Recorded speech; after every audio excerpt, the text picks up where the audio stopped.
If you ask me, James Cagney wasn't that crazy about blondes in this film. Blonde Crazy is a 1931 film directed by Roy Del Ruth and starring James Cagney and Joan Blondell. Blondell crazy. He was crazy about blondes. This is me now. I just make dad jokes. That's it.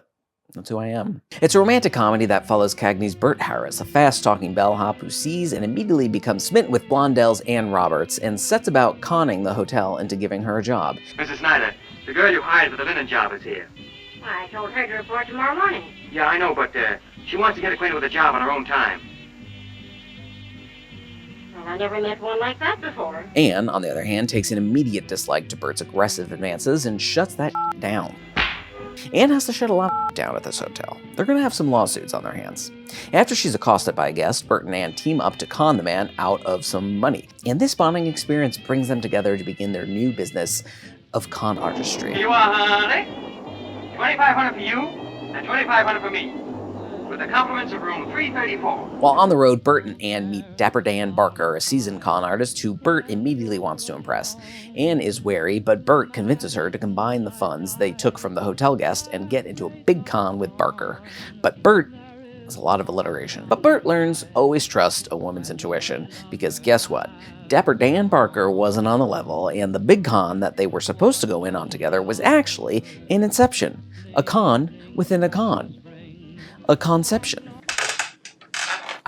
It's dad jokes, all the way down. Barker stole everything Bert and Ann had and ran off. Bert and Ann also leave town, and on their way out, Ann has a meet-cute with Joe Reynolds, a respectable businessman who Bert takes an immediate dislike to. While in the leading hotel in the largest city, I find these title cards really funny, Ann runs into old Dapper Dan Barker, and she and Bert set about getting their revenge. After a successful con, Ann tells Bert that she's out. She's going the straight and narrow and marrying Joe. And so the two go their separate ways until 1 year later when Joe gets himself into some financial trouble at work. Ann comes crawling back to Bert in the hopes that Bert can bail out Joe by robbing the bank? Financial institution? Do I know where he works? I guess it's a bank. That way no one will know that Joe lost any money. They'll just think that it was stolen along with the rest of the money. But Joe is a no-good double-crosser and rats Bert out to the police, landing Bert in jail, which causes Ann and Bert to reconnect and finally get together.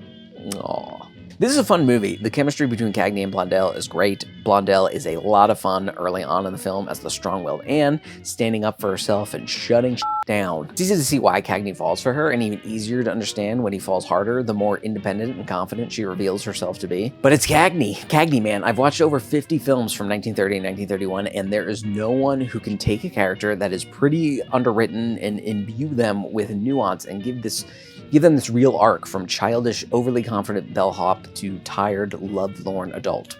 Other than the performances, though, there isn't a ton going on here. I think the cons are a lot of fun and clever, and it's exciting to see how they all play out. And there are some laughs to be had, but if you want even more amazing dad jokes like you've gotten in this video here, you can watch some of the films that... No, don't watch the films.